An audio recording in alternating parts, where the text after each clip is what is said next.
Constructing your life is about much more than just building a bank account. Each week, join real estate entrepreneur and mindset coach Austin Linney as he interviews guests who are constructing their dream lives and impacting the world around them on a daily basis. If you're an entrepreneur or wanting to start a business, or you just want to hear motivating stories of how others have overcome the odds, you are in the right place. And now for your host, Austin Linney. I love it. Guys, welcome back to Construct Your Life. This is Austin Linney here. We've got Bobby in the house. Dude, he's got 99 problems, but his hair ain't one. So we're just going to roll out there. And he's wearing a bow tie. It's my new favorite human. Let's go. How you doing today, man? Fabulous, Austin. Thank you so much. This is going to be great, and I'm excited. This is going to be great, guys. I got introduced to him by a mutual friend, Tom Donnelly. So it's always nice to be connected with like-minded people. We got on the phone.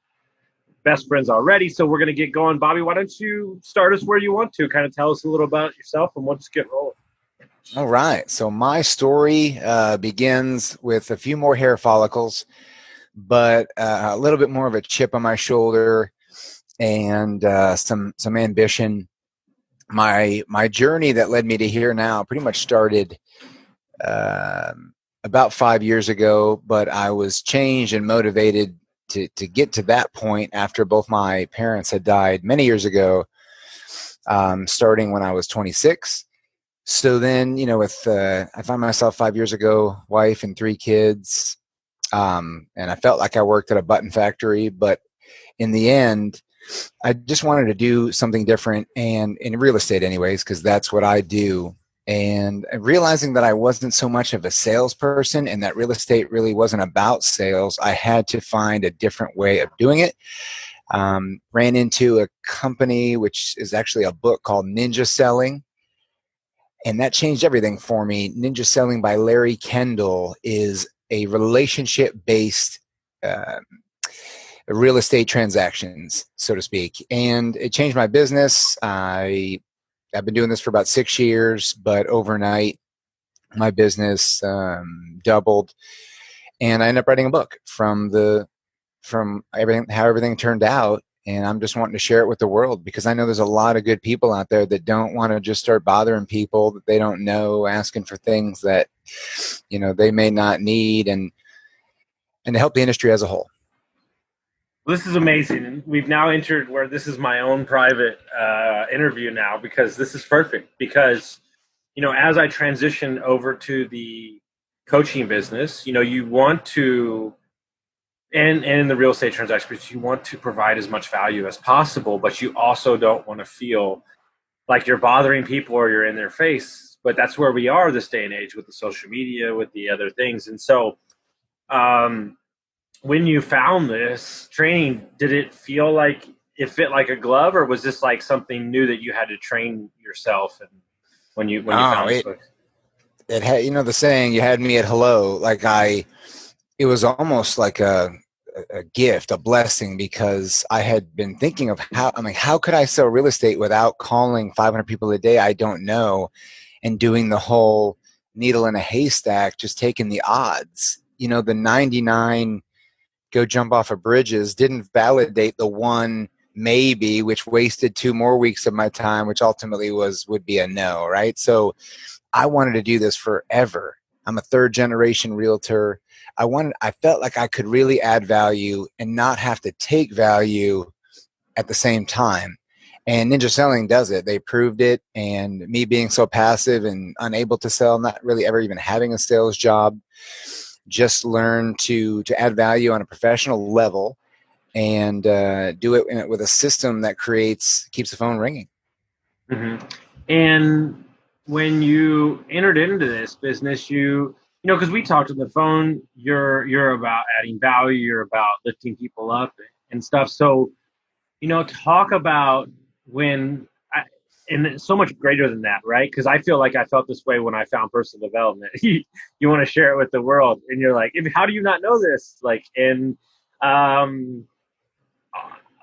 I'll just talk on this level. I find a lot of the techniques used in, let's say, traditional real estate, because I coach a lot of real estate agents, to be archaic at best.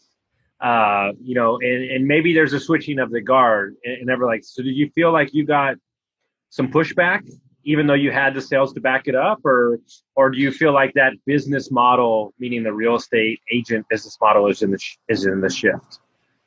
I think if it's not already, which there are many agents that do it that way that are millionaires, right? They make it work, but I believe it's at the expense of the consumer who doesn't want to receive the value in that way, which creates a persona of the industry as a whole, right? So if people are hating on realtors, it's probably because of the abundance of those realtors, right? Because if we're all adding value, why would anyone hate? Why do people have negative things to say about auto mechanics, right? Because in the 80s, right, what do? They would just, you go in to change a wiper and all of a sudden they say your tranny's blown. And, you can only take so much of that before the culture just says, you know what, you guys stay over there.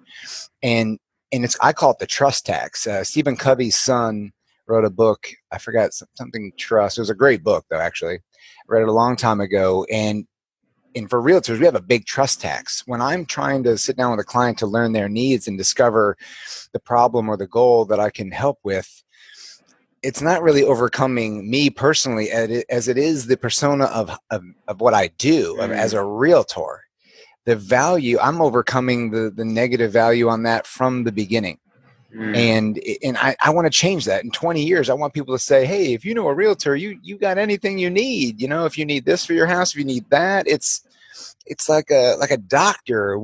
I feel like there's a way that you can, and there is, but I felt like there was a way that you could do it where you could create a culture where it adds value to the industry and you and long term, and you can grow it, right? So scale it. If I can, that's why I wrote the book. I want to create a lesson from it, a certification from it.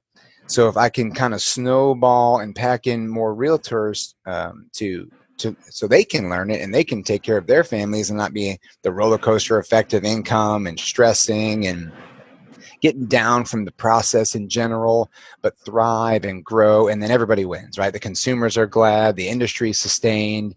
We're not buying stuff with apps, getting ripped off. It's a system and an industry and a professional that we can all trust. And that's really the big picture. And I only relate this too because I sold wine for 20 years at a high level. I try to tell people, like, wine is sold by the story. It's sold by the perception. It has nothing to do with what's in the bottle. Nice. And the reason I tell this story is because there was a wine that came out. And my friend knows more about wine than anybody I've ever met. He could eat the dirt and tell you where the wine came from. That's how crazy he is, right? And he said, hey, awesome. You got it. I always tell this story. He said, man, in order to truly sell something, you have to live it. You have to breathe it. You have to know everything about it. And so he said, there's this wine coming on the market. You're going to sell it, and you're going to sell a lot of it if you know it and breathe it. Well, this was when Prisoner came out, before Prisoner was Prisoner. So I sell it for like a year. I'm number one salesman in Texas of Prisoner, like all these things. He stands up in a meeting with 50 people and he's like, see guys, if you know about it and you live it and you breathe it and you taste it, you know everything about a wine like Austin does, you can really take it to the next level. And I stood up in that meeting and I said, I've never tasted the wine a day in my life. And he cussed me and walked out of the room. But what that tells you guys is what he's talking about is if he is already stepping into a perception, but when you can step on the other side of the perception, you've gained the sale, you've gained the audience at a greater level because the belief of who you are as a person is so much greater.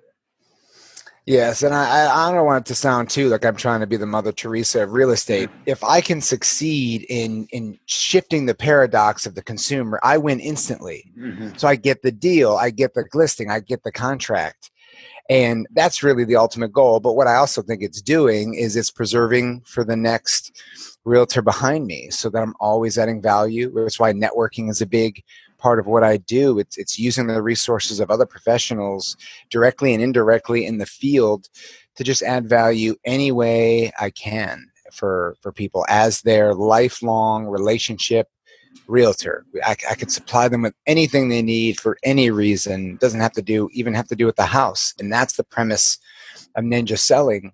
And so our famous quote is never ask for the business. And that violates tons of sales laws. I mean, there's people that would flip out if I even said that, but it's true. We don't have to ask for the business. I actually, in the last 3 years, have never brought a listing agreement to a listing appointment.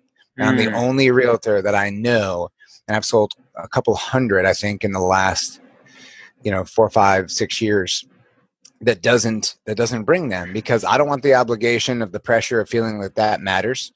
The customer can rescind, they can change their mind, right? If I haven't even gotten started, sometimes agents feel like that signature is just payday to them, and to me, that's the first step from the wrong outlook. Number one, so I put all the pressure on me to perform and understand what the client actually needs and determine if they need to sell or buy or can first, and then give them clarity in the process, and then answer those questions that they have. And that's usually where the paradigm shift comes in. All of our parts of our process are designed to fill the gaps and the problems that come with the standard way of doing real estate by most standards. And I love that, and we're going to dig into that deeper. But what I want to ask you, just in your personal opinion, why do you think, and this is something I deal with my employees and everybody I coach, why do you think everybody's so focused on short-term business transaction relationships instead of creating long, sustainable relationships, meaning legacy play? Like, that's literally the first thing I go to with all my clients. Like, are you building your life off of a scoreboard and transaction? Well, then you're going to lose. Why do you think that's the case? I think it's basically the goal that they have from the beginning.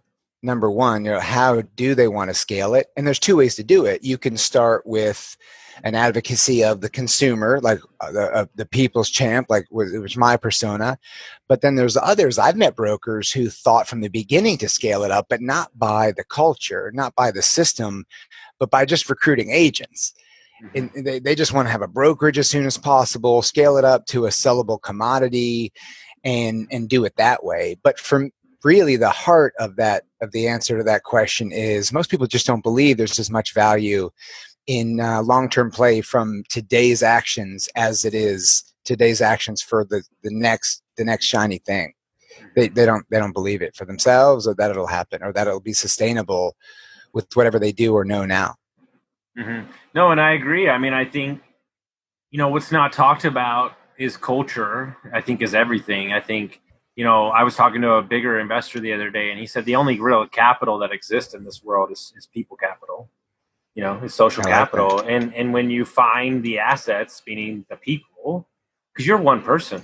And so if you, as what I love to do, it's really odd. I don't know why the old man has become the young guy. I like, all my dudes that I help are like super young, but I see something in them that I saw in myself. And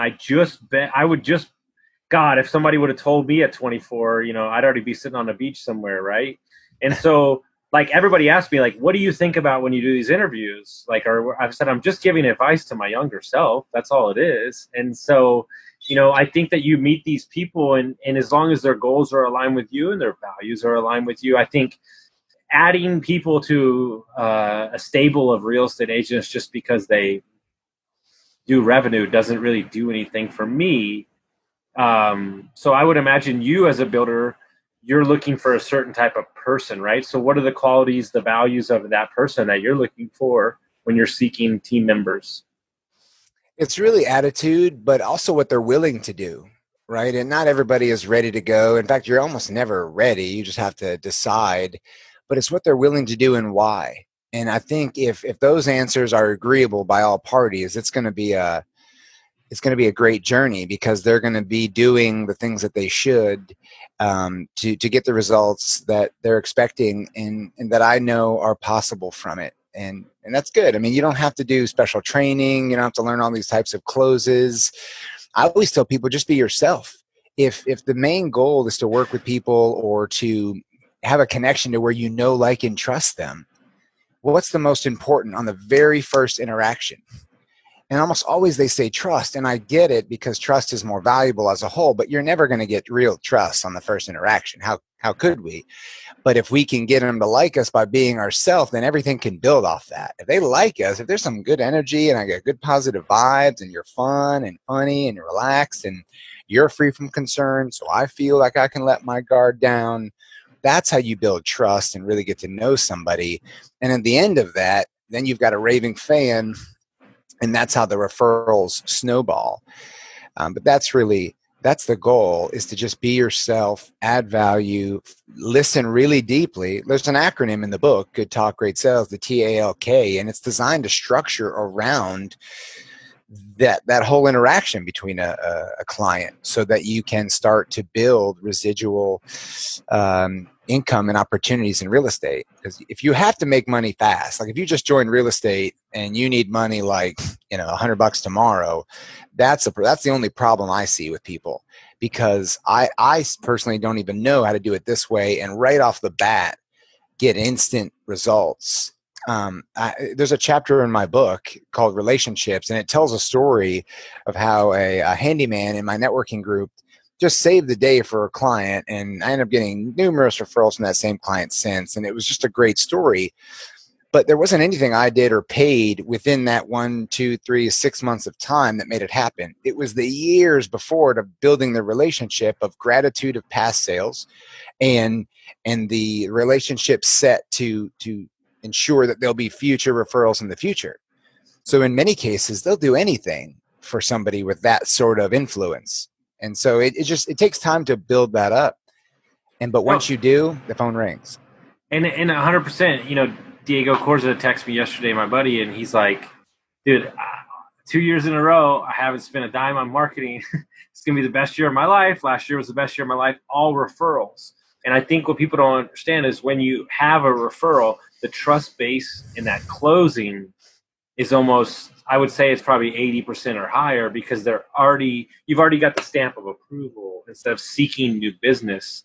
And I don't think enough people pay attention. But here's a trick that I do, is we have an Airtable chart that my business partner created, and we write, every time I meet somebody, we write who they are, what they do. And then the last line is, if we were to get this person a gift and it was to make them smile, what would that gift be? And that all populates into a spreadsheet, right? And it's not like somebody that's already rich, they don't need expensive things. It's the thought of something that counts, that gains so much more weight by checking something maybe their daughter did, or something that wraps around family. And I think people look at they look at material things when it's really about solving a conflict or solving a problem for somebody that is in a business relationship. Yeah, or something that just means a lot to them. I sent a client one time, he was a baseball coach, and I knew that when he was younger, he just loved baseball. First child out of the gate was a little baby girl. And I remember we were at a meeting, and he mentioned how, I love my baby girl, and I'll teach her to play baseball. I don't care. So just hearing that, I didn't even say anything. I didn't even respond to his comment, but I went on Amazon and I found this little ladybug baby baseball set. Mm-hmm. It's like all padded, this cute little bat like this long, a little ball. And I bought it for him, auto shipped it. And he was ecstatic, and like $13. And he will just die bending over backwards to refer people to me, because I realized how much that meant to him. And in the book too, it talks about, listen to your clients. When your client talks to you, they're playing music, or they're playing you a song, listen to the music, not the lyrics. So I learned to look at people's why and listen to the change of tone, and listen to some details, so you can really see the level of importance and what's important to them, and just focus on that. And just here's another thing too. There's something that I read about, and I can't remember the book, but it's called the Law of 250.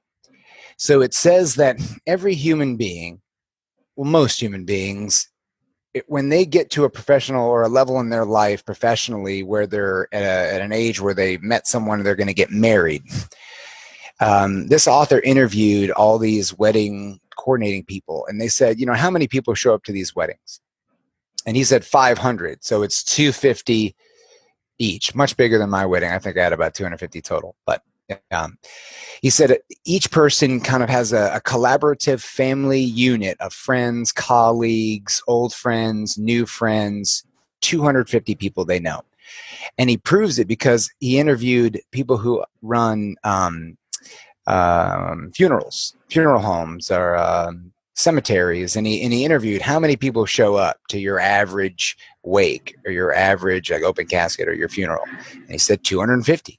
People live their whole life, and collectively they're losing and gaining people, but there's about 250 people that know them enough to show up at their wedding or when they die. And those are the same people that can be influenced or influence that person while they're alive. So if you focus on the people that are like-minded with you and you put all your energy into them, which there's another author, Mike Michalowicz, wrote about the pumpkin plan. I would definitely recommend reading that if you have not already. Focusing on people who think like you, believe what you believe. You get along really well. Every time you talk, there's a nice affinity. Now, if those are just normal professionals and those are clients or will be clients, he says focus on those, and then that will tap into their 250 each. And so the Ninja Selling says that for every client you have in your database, you should get, I think it's like $1,000 a year, I think, for every person, for every household. So if you got 100 people in your database, 100 only, that's $100,000 a year in revenue, and you're only working on those 100. So you're not paying for advertising, you're not door knocking, cold calling, which I've never done in 6 years. And so I bought into that. And then when I realized it worked, I had to share it. I'm like, wow, why are we spinning our wheels, getting cussed out by, 400 people, barely having the grit and the desire to bust hump to save the 10 that do want to work with us. But for people who we care about, people who give back, people who are appreciative, people who know how to use and hire and work with a professional, you'll move mountains for them. And so you'll offer better service, you'll feel better, the transaction's better, you're only focusing on what you do best and not selling yourself. And it's just a win-win. No, I love that. And I read an NLP sales book where he was talking about that they did a bunch of studies, and like 80% of your deals came from like the 10 closest people to you. And so I had one of my clients like reach into his list of people who've done deal and ask that list. And he wound up closing like 4 deals in like 3 weeks, when he had been doing 600 cold calls a day. And so, wow. I it's an amazing, I've been taking notes. I've already ordered those 2 books on Audible, but the sneakiness. Yeah. Quick technology. But what I want to talk about now is, you do have a book coming out, next month. You don't have to get to a granular topic, but if you could cover, like, a lot of the guys that listen to my stuff are brand new agents or soon to be agents or young investors, kind of give an overview of some tactical stuff that you're going to be presenting in the book, and kind of go from there and use your knowledge. Absolutely. And the book is already out, actually. Okay. But the Audible comes out, which is so much. The guy who's reading it, Wes Abram, I think his name is, phenomenal. I feel like he wrote it. Like, he accentuates on it on the right stuff, and it's unbelievable. But the nuts and bolts of it, really, it's not teaching you how to sell.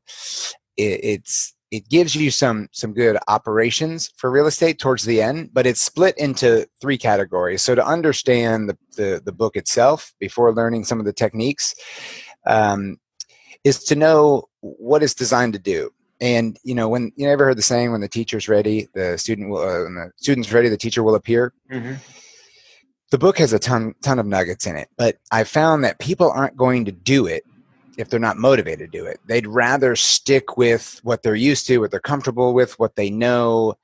So it's a 3-phase book. One is a total paradox awareness, and it's in story form to kind of give you a paradigm shift, tell you the mental side of it, which is, as you know, paramount to any sort of growth. But then it tells you some action steps that you can take personally and daily to make that easier for yourself, and to translate your daily action steps into a system with intentions and a purpose, and that could be goal oriented and quantified. Because in real estate, we don't get paychecks. We're in the show business, right? If we don't show results, we don't get paid. So how can you get predictable income, the money, the dollar, when you're really just trying to be nice to people over and over? And there's no way to know infinitely that's where the system helps. But then the third part is, you ever seen the movie of Mel Gibson, like What Women Want? The third part is telling you what clients want. It's putting you in their head, so you'll learn what kind of questions to ask as a realtor, as a new realtor. You'll learn that questions is actually the way to communicate initially from our position, especially on the first one, whereas most will just talk. Most will just pitch. Most will just lay out a plan. Most will just talk about commission or price. And that's, they have to do that, because if they haven't sought out to understand the need of the client or the obstacle, and the client doesn't see the dots connected, then they're just going to fight or flight, right? It's just then charge the least. You do it for 4%, 2%, 3%. But if you can shift the paradox, if you can, and there's another saying, it matters who says it, right? If you can't tell them or sell them, you got to kind of show them. And if they can see it that way, they'll have their own self-actualization. They'll be ahas like crazy. It'll be like fireworks. And they get it. And then they, in the end, sell it to themselves. And that's what the goal is. And it starts with that acronym TALK. It's truth, whether that be you planning out how you're going to do this to do it right and be honestly. It's paying attention. It's speaking in a way and conveying information where you're getting attention. It's listening to the extreme, listening for more than just to be polite, listening to be effective and to have all the info that you need to serve them the best.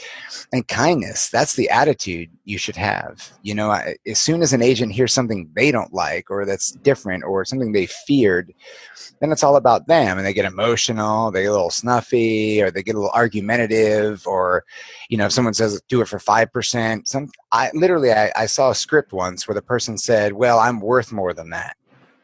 And I don't think that's fair. I don't think you can declare that. I think that has to be proven, right?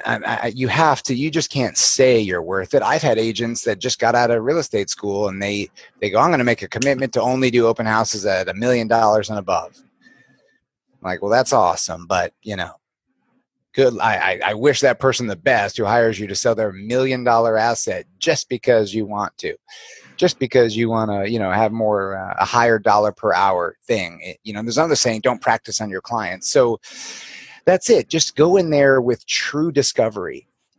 The best thing you can realize is that they don't need to sell, or maybe that they can't.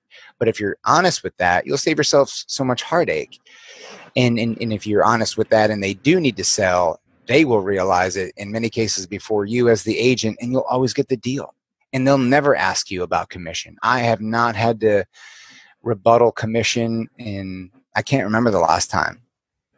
But on a deeper level, because I'm going to take it down even farther in the sand, what that is also is adopting an abundant mentality opposed to a scarcity mentality. And I think by adopting both mentalities, I think you're basically telling the universe what you're getting a little choppy. Yeah, you're telling the universe what you're worth, and you're basically saying you're not. What I mean by that is like a lot of times when you're in a deal, right? Wholesale, real estate, whatever, you don't want to tell your clients the truth because you want to get the deal. And what you're doing is you're setting yourself up for failure down the road, right? And you're wasting their time, you're wasting your time, you're wasting your money, you're wasting their money. And, you know, my favorite quote in the entire world is Kyle Cease, and he says, since you're doing all the quotes, I'm going to bring out some too. So he said that everybody's so concerned what they'll lose by telling the truth because that's quantifiable. They have no idea what they might gain by telling truth because they can't see that. And exactly. It's in relationships, it's in business. You have to stand on the facts, cut the emotion out of it, and just speak your truths. And if they decide to go with you or a different agent because of that, they've made that decision, and you have to live in a place to know that you said what you needed to say, and you have to go. I've seen it a million times. Oh, the client wants $14 million for their house. Well, it's only worth $12 million. Well, no, but I'm going to sell it for $14 million. well, you just wasted about 6 months of your time and about $60,000 on open houses. Yeah. So, haven't you seen that And before? they believed you. Absolutely. That's actually in the book, because it's that lie not only might lose them the deal right then and there, but it also validates the mediocrity of the whole process for them. Why would they have any desire to seek a better way if they can just lie their way through the whole thing? But if you're willing to be vulnerable and be honest with your process, and it's not good enough, what's the only true solution? Get better. Find ways to not to have an answer for that. Find ways to honestly be better without lying. But the mind can only absorb what the seat of the pants can endure. And agents aren't willing to do to get better, right? They think they already deserve it. So what do? They say, you should list it for 12 million. No, list it for 14. Okay. Oh, do it for 5. Well, I'm worth 6. I won't do it unless you do it for 5. Okay. 6 months later, it doesn't sell. No showings. What happened? What do they say? It's the market. And they always have an excuse. They always can run. They can blame and point fingers, and who loses? Everybody.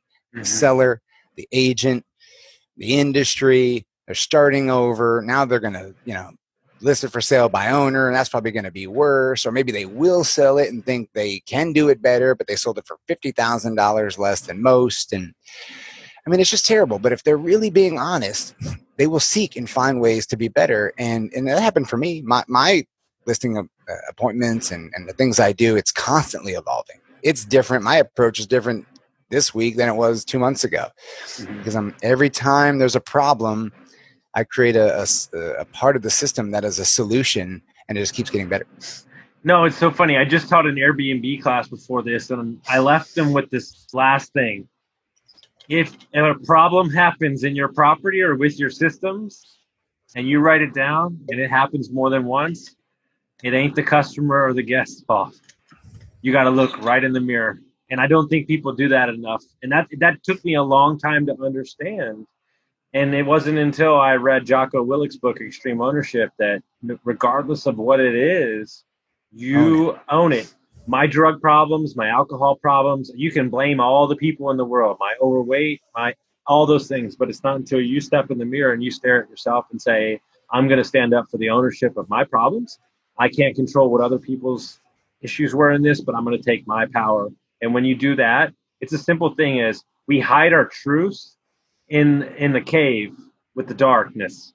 And when you hide them in the cave with the darkness, they control you. It's not until you bring them into the light, they don't own you anymore, and you can step out in front of them. And so I want to do that because you seem like a fit man. I know what group you're in. If you're in a group with Tom, it's a whole life millionaire system. So I want to talk about my favorite subject, which is mindset, health, all those kind of things. And talk about, you can start where you want to and your journey on those things, because it's not enough to just know real estate. We're trying to optimize who we are completely as a person. So talk about your journeys in the personal development. Well, that's a great segue, because, if anyone listening to this would ask how you look past those truths or what most people do, lying, and then where do you get the energy to seek that out, that better process? I think it starts with that physical nature of what we're about to talk about, which is a way of waking up in the morning, a way of starting your day, a way of just beginning the day in thought and even in like physicality, like the energy that you produce when you wake up, when you go to bed. I don't think I didn't even realize it until a few years ago that when we wake up, the direction at which we go, it could be anything. And it could be the slightest thing, like a headache. You're just tired, more tired than normal. Maybe you're having a bad dream you don't even remember, but you're just negative, or you're feeling down on yourself, or some doubt, or just whatever, like a cloud sometimes it feels like. And everybody dictates their every other decision after that based on that feeling, if they don't have a routine or an intention, right? If they don't have something that they have scheduled for themselves to do for themselves to get them in a position mentally and physically to do more, be more, and serve more. And then you think, why doesn't everybody do it? Because until they have that your back's against the wall and you have a really big reason to, why would you add that much effort to a process, right? It's insane. And for me, I still had lag. There's still a lot of things I hadn't achieved and goals I wanted, but that wasn't even enough. It's not about somebody or you not being able to get the things you want. For me, it was the day where somebody told me I couldn't have the things I needed.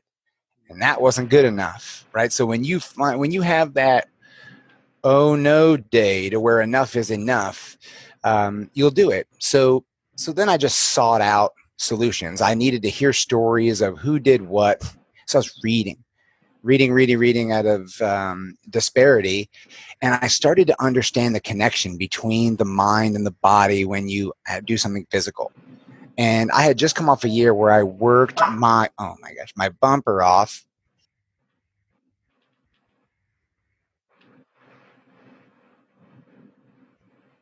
Sorry. I was working my bumper off, but I felt terrible. I was still tired. I lost like 30 pounds and I was giving all my attention to my clients and not myself. But the best thing that everybody hears, and it's a good analogy, is when you're on an airplane and they're talking about the oxygen masks. And when they fall, what do they say to do first? They always mention to put it on others that you're with who are younger, smaller, need help first, and then or you put it on yourself and then you can help them. Because if you're frantically trying to help other people and you forget about yourself, you're going to be worthless to them and you. And I realized that, if you want the golden egg, you have to take care of the goose. And that's when those seeds get planted. You're willing to pay that price. And then I just followed the recipe. I started going to bed early, ending my day with intention, with some tasks that get started in the beginning as far as work goes. But then I had a system for myself. So I'd wake up early. I added in gratitude prayer in the morning. I added in 30 minutes of solid reading of a business book to gain some sort of edge, some sort of aha or a technique or a perspective to carry with me that day. And I can't tell you how many times what I read in the book that morning made a significant value add to my day that day. So if people aren't reading at all and they're going off memory and what they learned, I don't know, and when they took their real estate course or they watched a YouTube video 2 months ago or they listened to a podcast, that stuff's always flowing through my brain. So if you want to overflow to other people and not end the day empty, you have to have a part of the day where you're unloading this information. And then that coupled into a 1 mile run. And 3 years later, I'm now doing 3 miles a day. And then that's followed by a 30-minute muscle workout. So I'm doing, whether it's, Monday's chest, Tuesday's back, Wednesday's shoulder, I forget what Thursday is, but that gives you energy and it sets the tone for, how you're going to feel, how you want to feel. Before my run, I'm listening to YouTube motivational stuff. I mean, we're talking Les Brown, Denzel Washington, the extreme ownership guy. What's his name? Jocko Willink, yeah.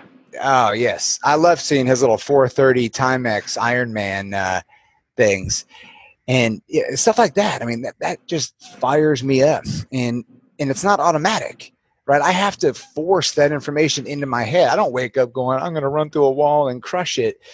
But I intend for that and I want it to. So it just takes extra effort. But exerting yourself physically is proving to your body that you really want what it is you say you want. And if you don't do it physically, you're kind of drifting away from that. And it's so much harder to maintain. It's so much harder to adapt to problems. It's so much harder to have the energy and the desire to learn more and to serve others and to do it with a smile. I had one guy at my networking meeting go, you guys are amazing. You seem to never have a bad day. And I laughed. I said, that's the goal, man, because we have the same bad days you do, but you'll never know. Mm-hmm. And that's the truth we say to ourselves to make that our reality, because there is no truth. It's perception, right? I mean, I have just as much of a reason to be a pessimist all the time as I do an optimist. Good luck and bad luck fall in the same realm, right? The more decisions you make, that's going to lead you to something good or something bad. That's why I say that those who seem to work the hardest seem to have the better luck, because every decision gives you good luck or bad luck. Inaction more or less gives you bad luck. But if you're sitting on your couch watching TV and a helicopter lands on your roof and you die, you still made the choice or the choices before that to leave you right then and there, and that's what happened.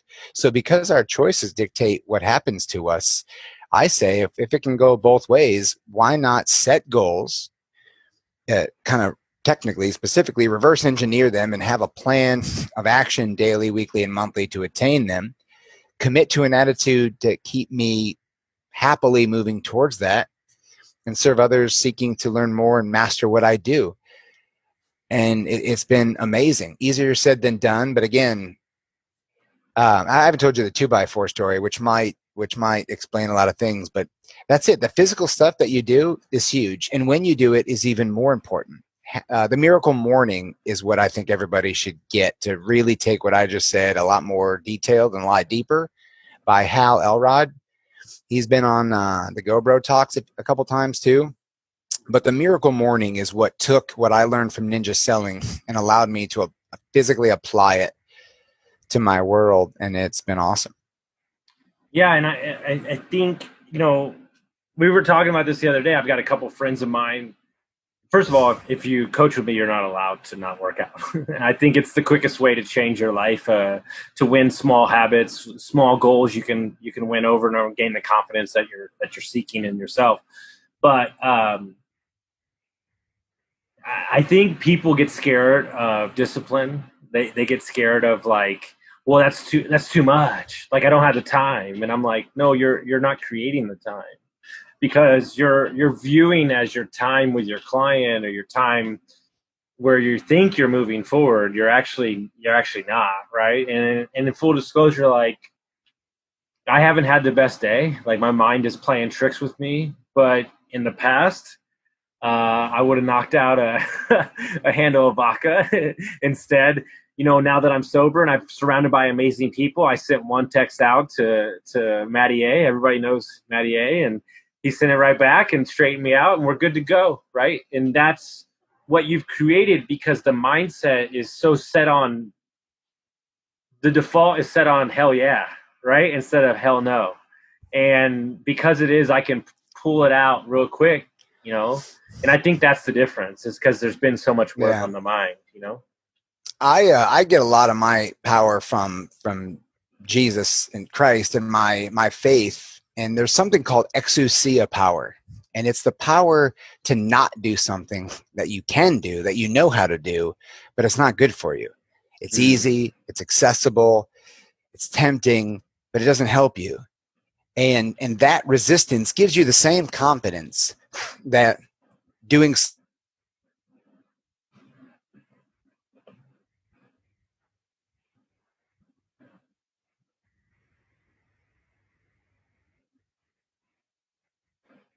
something difficult that's hard. And that exousia power is really what I call on for that kind of discipline. And sometimes it's just staying focused. Like, my ADD wants me to go stare at that butterfly for a few minutes, right? You'd be surprised how hard it is to concentrate on anything for 15 minutes. So I actually got an hourglass. Okay. And until the sand is gone, I stop it with the butterfly, come back to center. Because if I can't focus on anything for more than 5 minutes, what am I going to do in this world? Dude, I heard from a high performance coach on Instagram. He started the meeting out like this. He goes, all you high achievers, you only work 45 minutes a day. Don't lie to me. You're at the water cooler talking to your buddy, checking your Instagram. I know what you're doing. It's the truth, right? And we've created, in this day and age, right, we've created so many distractions to keep us from sitting in whatever we're dealing with, or not asking the questions we need to ask. I have been, people have said, you're really good at asking the questions, like for people. And I go, because I've asked the questions of myself. And because I'm got real with myself, I can get real with other people, because I know I'm not going to let myself off the hook nor I'm going to let you off the hook, because nothing's going to get solved by taking the easy way out. And I did it for many, many years. And it's when you get to those other side of the mountain and you're surrounded by the people that you need to be surrounded with, and you're working out, you're doing your miracle morning. Hey man, you're doing your miracle night, dude. If you're a night owl, I don't even care. If that's when you get your work done, then bang it out. I'm all about that. But just knowing how you operate as a person, I would tell everybody, and this is what I do with my clients. I don't know if you do this with agents you bring on. I make them take a personality test, because it really gives me a window into how to coach them, how to mentor them. And it's really one of those things that I don't think people take enough advantage of. No, I agree. I think if you know how to understand those, you can speak to their paradigm. Because I think we all look at things differently. It's based on like a million different factors. And we all want each other to agree, but that's impossible. How could we all agree with different, you know what I mean? Somebody that grew up in World War II is never going to see things the way a millennial grew up. I mean, there's just no way. There's some people that look at, CDs to invest in as the biggest joke ever. But if you were born in 1975, then, CDs are like the bomb, even if it's 0.5% of interest, they'll just wait. But you know what I mean? So we are adapted to our environment around us, the way we were brought up, the things we were told by the people that mattered most to us. I mean, those experiences became reality to us, and it takes way more than people think to change that. And so, that's another part of the real estate sales thing I was telling you about. If you can do the paradigm shift, you don't have to have them agree with your point of view, because if that's all you're trying to do, they're never going to agree. Because if they don't see it the way you do, the agent's going to be like, well, I don't get it. Well, that's because you didn't get them. And like you said, know your client. So that's huge. Well, it's interesting. It's like, not to get off topic, but I see people like, oh, well, your grandfather's brother, he shouldn't be, he's angry and he's, racist or whatever. And I'm like, well, yeah, because that's what he grew up in. And I think you millennials are drama queens. So, I mean, it's all relative. But we as a society have chosen to not accept anybody's opinion. Nobody's allowed to have a separate opinion than us. But they grew up differently, or their family have different values and stuff. And I think what I'm campaigning for is to get back to a little more compassion. And I have a really good friend of mine, Brad Johnson, who said that if you can walk around Austin and realize that everybody's hurting from something, then you'll have compassion in your heart for everybody. And I do that. And I don't attach myself to somebody having a bad day or going off on me. And I think that allows me to live a little more peacefully, and just keep the business and the drama out of it. Because it's not going to do you any good, and it's not going to do your client any good by attaching yourself to everything. No, you got to give people permission to have a bad day. And absolutely. Well, I think we talked about this on the phone a few days ago about how we're all in the same storm. We're just in a different boat. Right. I mean, we all love and want to be loved. And what matters most to us truly is what will matter most to us on our last days. Right. No one ever wishes they spent, less time with their family and more time working, yet they feel that that's necessary now. And those shoulds, I mean, good and evil splits right down our hearts, our chests. And that's why GoBundance and the Tribe of Millionaires are so good, because it's accountability.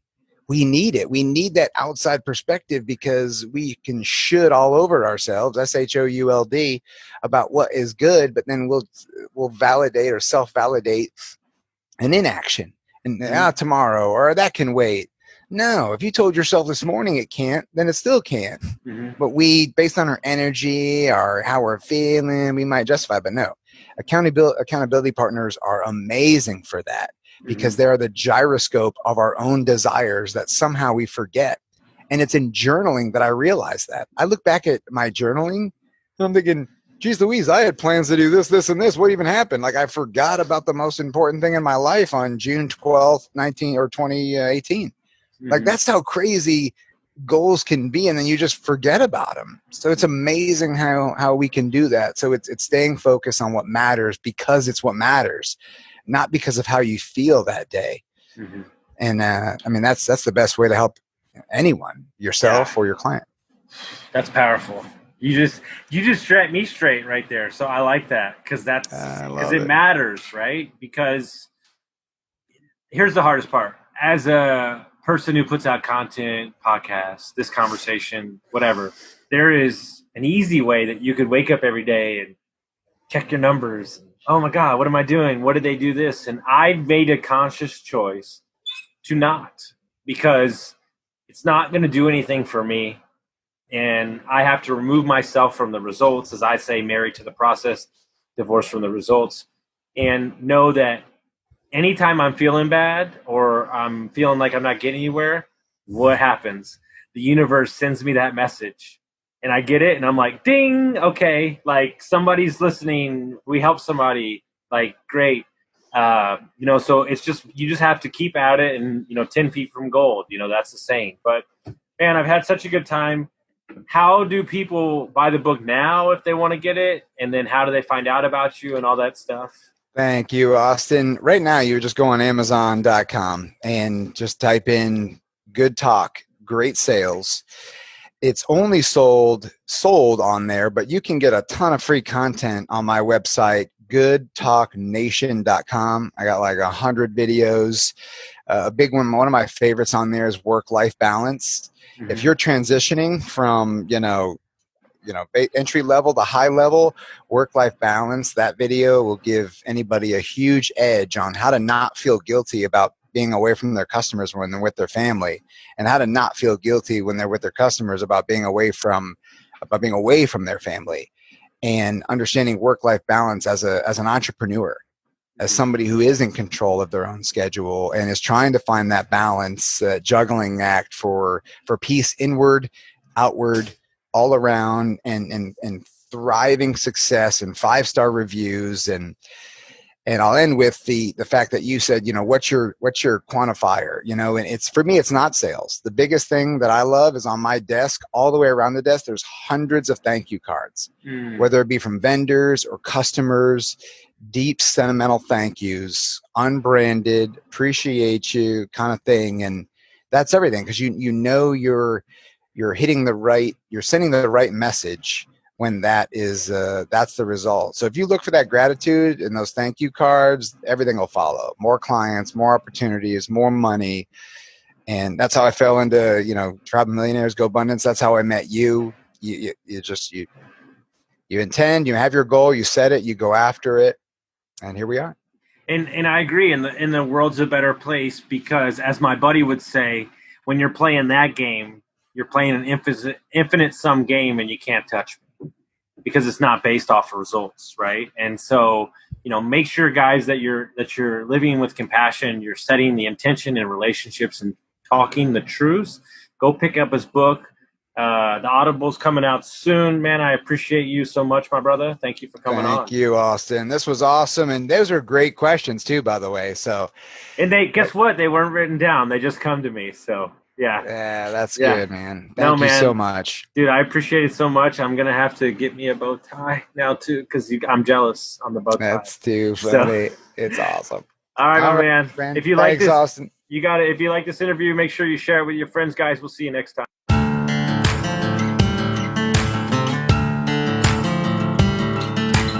Thank you for listening to Construct Your Life with Austin Linney. If you enjoyed this episode, be sure to rate, review, subscribe, and pay it forward by sharing with a friend.